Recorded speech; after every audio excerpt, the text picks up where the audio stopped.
네이버가 지난해 콘텐츠와 커머스 부문의 매출 성장 속에도 수익성은 다소 아쉬운 성적표를 내놨습니다.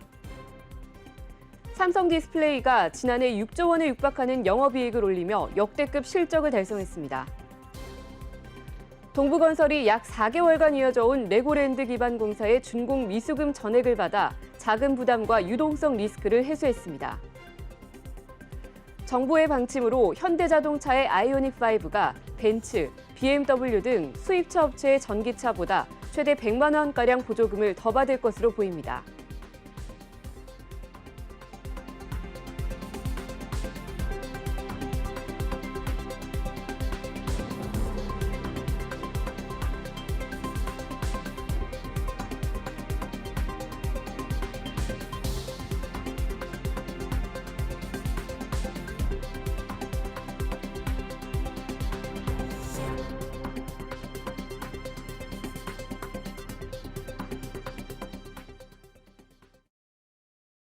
시청자 여러분 안녕하십니까? 2월 3일 NBN 뉴스프라임 시작합니다.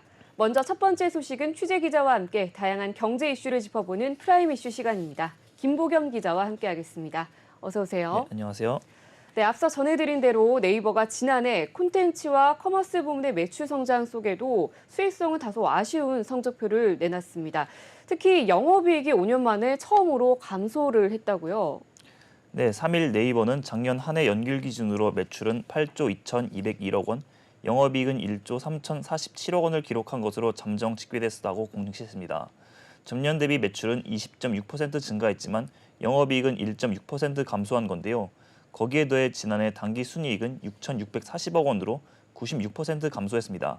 이에 대해 네이버는 2021년 1분기 라인과 Z홀딩스의 경영 통합으로 A홀딩스 및 라인 공통 보유 투자 주식 공정가치 15조 원이 현금 유출입이 수반되지 않는 회계상 이익이 반영된 영향이라고 설명했는데요. 지난해 4분기 매출은 지난해 같은 기간 대비 17.8% 성장한 2조 717억 원, 영업이익은 4.2% 줄어든 3,365억 원으로 집계됐습니다. 네, 그렇다면 네이버의 사업 부문별 실적도 좀 궁금한데요. 어떤가요? 네, 4분기 사업 부분별로 매출액은 서치 플랫폼이 9,164억 원, 커머스가 4,868억 원, 핀테크는 3,199억 원, 콘텐츠가 4,375억 원, 클라우드는 1,111억 원이었습니다. 네. 서치 플랫폼은 4분기 거시 환경 긴축 등의 영향 속에서도 지난해 같은 기간 대비 2.3% 증가했는데요. 2022년 연간 기준으로는 전년 대비 7.9% 성장한 3조 5,680억 원을 기록했습니다. 커머스는 브랜드 스토어, 여행, 예약, 크림 등 버티컬 서비스의 성장과 연말 성수기 효과 등에 힘입어 작년 4분기에 전년 동기 대비 18.3% 성장했습니다. 2022년 연간 기준으로는 전년 대비 21% 성장한 1조 8,011억 원이 매출을 기록했습니다. 이와 함께 4분기 기준 커머스 부분 전체 거래액은 지난해 같은 기간 대비 13.7% 성장한 11조 2천억 원을 기록했습니다. 네, 자, 앞서 언급해 주셨던 핀테크 부분 조금 더 자세히 알려주시죠. 네, 핀테크 부분은 신규 결제처 연동, 예약 결제 증가 등에 힘입어 작년 4분기 지난해 같은 기간 대비 8.4% 늘어났습니다. 2022년 연간 기준 핀테크 부문은 전년 대비 21.2% 성장한 1조 1,866억 원의 매출을 기록했는데요. 특히 4분기 네이버페이의 결제액은 지난해 같은 기간 대비 21% 성장한 13조 2천억 원을 기록했습니다. 네, 그리고 콘텐츠 부문도 좋은 실적을 달성했다면서요? 네, 맞습니다. 콘텐츠 부분에서는 4분기 일본 통합 유료 이용자가 지난해 같은 기간 대비 25% 증가했는데요. 꾸준한 글로벌 성장에 힘입어 지난해 같은 기간 대비 100% 성장했습니다. 2022년 연간 기준 콘텐츠 부분은 전년 대비 91.3% 성장한 1조 2,615억 원의 매출을 기록했습니다. 현재 네이버는 인공지능과 기업 간 거래 사업 조직을 네이버 클라우드로 통합해 하이퍼스케일 AI 기반의 경쟁 우위를 확보하는 방식으로 시장을 확장해 나가겠다는 방침입니다. 네. 최수연 네이버 대표는 2022년은 글로벌 기업으로서 더 큰 도약을 위한 투자와 성장을 위한 내실을 다진 한 해였다며 기존 사업의 안정적인 성장과 새로운 시장 개척을 통해 성장세를 유지하고 이용자들이 가장 선호하는 플랫폼이 되기 위해 노력하겠다고 말했습니다. 네, 네이버가 영업이익은 줄었지만 사상 최대 매출을 기록했다는 소식에 오늘 5%대 강한 흐름으로 주가가 마무리됐습니다. 계속해서 실적 이슈 전해드리도록 하겠습니다. 삼성 디스플레이가 지난해 6조 원에 육박하는 영업이익을 올리며 역대급 실적을 달성했습니다. 모회사인 삼성전자의 지난해 실적이 기대치에 못 미치는 어닝 쇼크를 보여서 이번 삼성 디스플레이 호실적이 더 값지다라는 평가가 나오고 있습니다. 조금 더 자세한 내용 전해주시죠. 네, 3일 업계에 따르면 삼성 디스플레이는 지난해 매출 34조 3,800억 원, 영업이익 5조 9,500억 원을 기록했습니다. 전년 대비 각각 8.4%, 33.4% 증가한 수치인데요. 지난해 4분기 매출은 9조 3,100억 원, 영업이익은 1조 8,200억 원으로 집계됐습니다. 이는 전년 동기보다 매출은 2.8%, 영업이익은 38.6%가 늘어난 겁니다.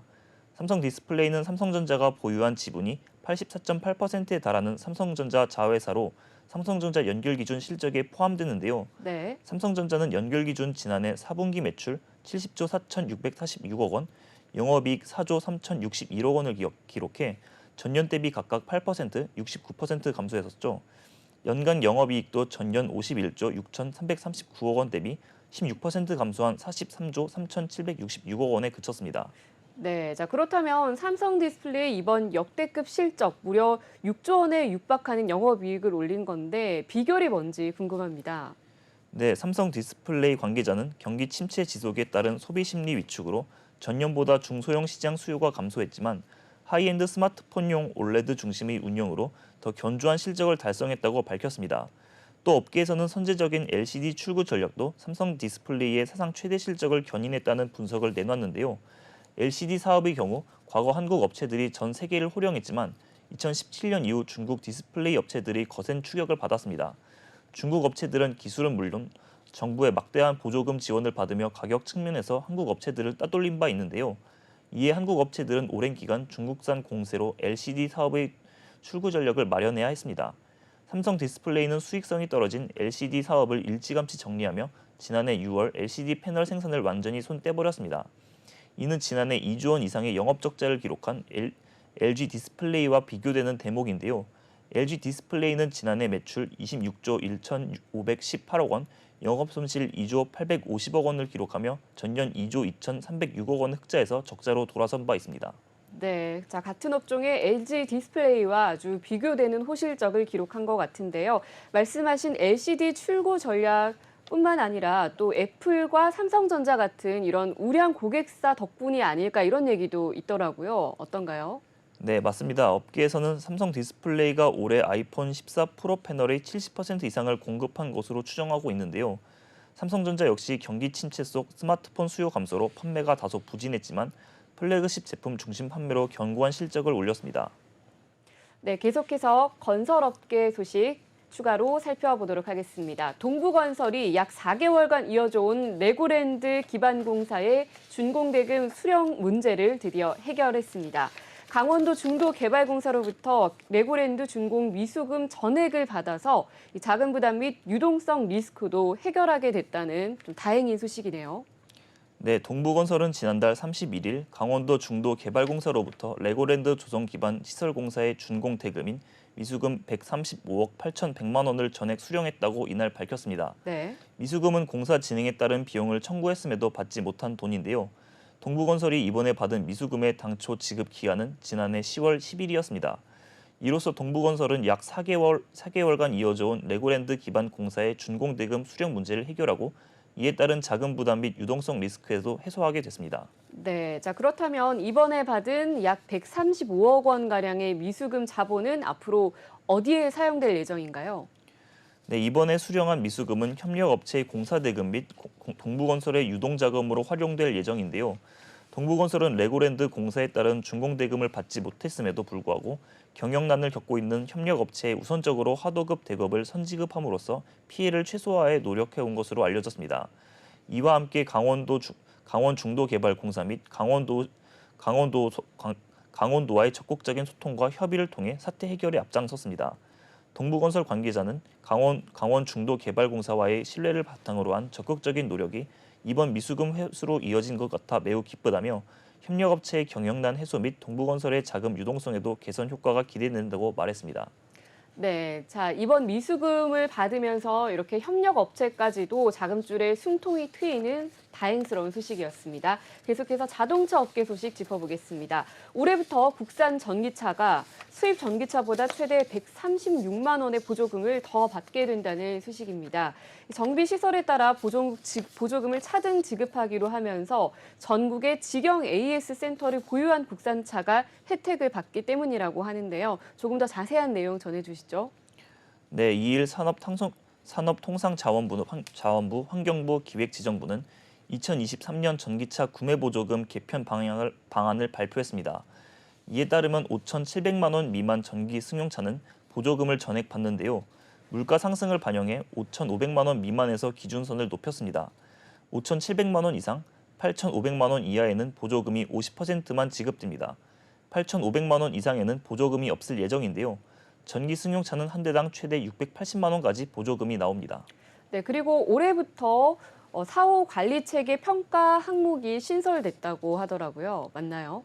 네, 제조사가 직영 서비스 센터를 운영하고 정비 인력 전산 관리 시스템을 운영하면 보조금을 전액 받는 방식인데요. 네. 전산 관리 시스템이 있어도 협력업체를 통해 서비스 센터를 운영하면 90%, 직영이든 협력이든 서비스 센터만 있지만 전산 관리 시스템이 없으면 80%만 받습니다.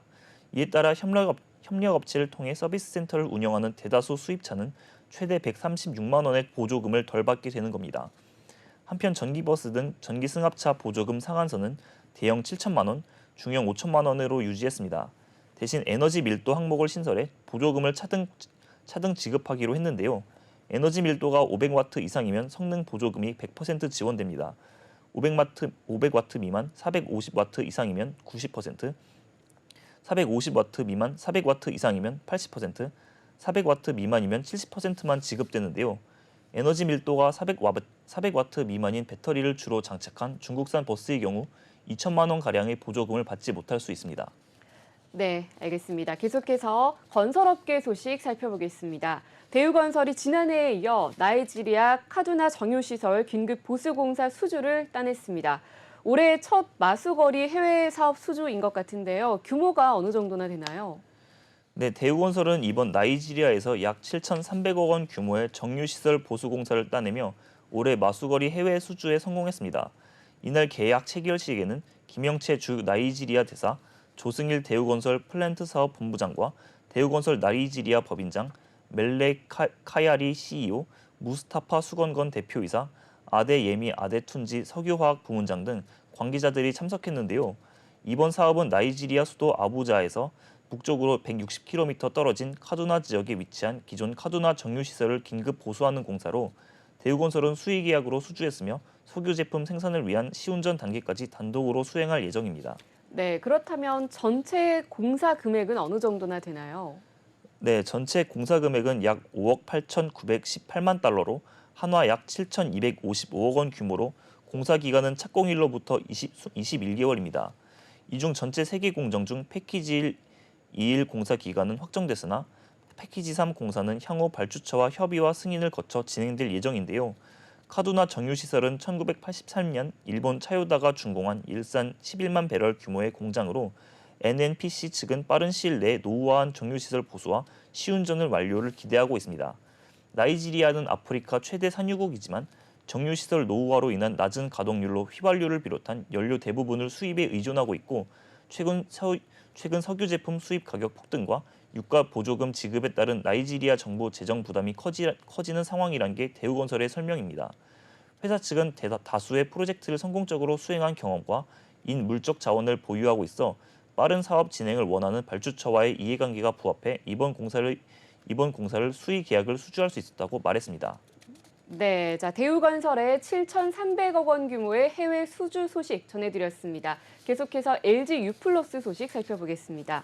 유무선 사업의 안정적인 성장에 힘입어 LG U+의 지난해 영업이익이 전년 대비 10.4% 증가를 하면서 처음으로 1조 원을 넘어섰네요. 사상 첫 번째 영업이익 1조 클럽 달성을 했다는 소식인데요. 보다 자세한 내용 전해주시죠.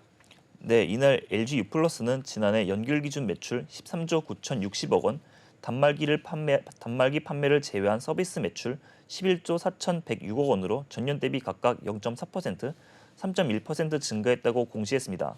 연간 영업이익은 1조 813억 원으로 전년 대비 10.4% 증가했는데요. 반면 순이익은 6,626억 원으로 8.5% 줄었습니다.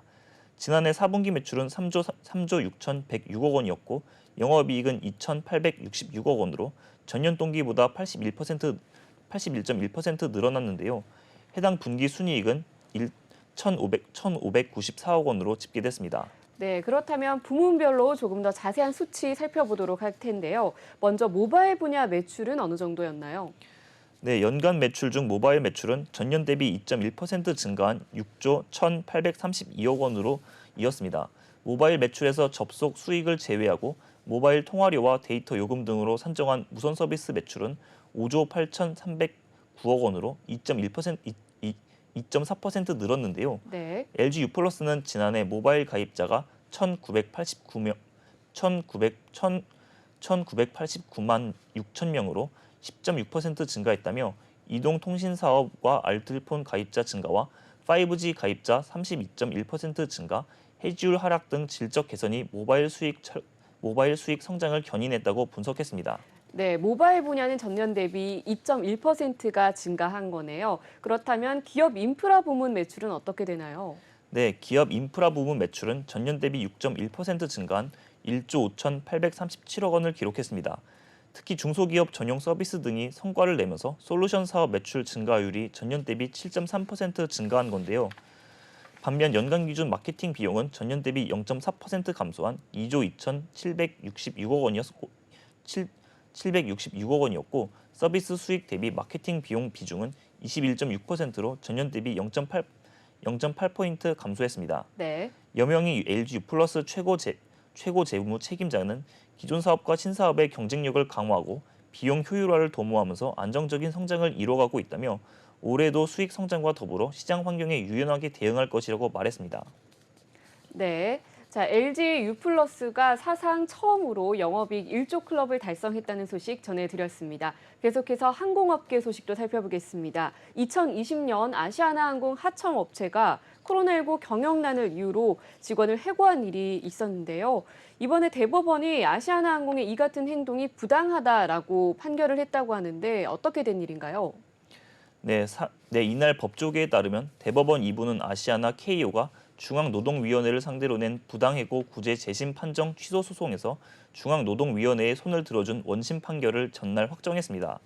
아시아나항공의 수화물 처리와 기내 청소를 맡는 아시아나 KO는 코로나19가 확산하던 2020년 5월 경영난을 이유로 직원들에게 무급 휴직을 요구했고 이를 거부한 노동자 8명을 해고했는데요.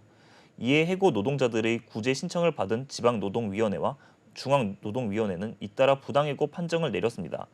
아시아나 KO 측은 2021년 1월 중앙노동위원회를 상대로 소송을 제기했는데요. 1심과 2심은 사측이 해고를 회피하려는 노력을 다하지 않았다며 아시아나 KO의 해고 처분이 부당하다는 판단을 내렸습니다. 네, 자, 오늘도 주요 뉴스를 비롯한 다양한 경제 이슈들 잘 들었습니다. 김보겸 기자 수고하셨습니다. 감사합니다.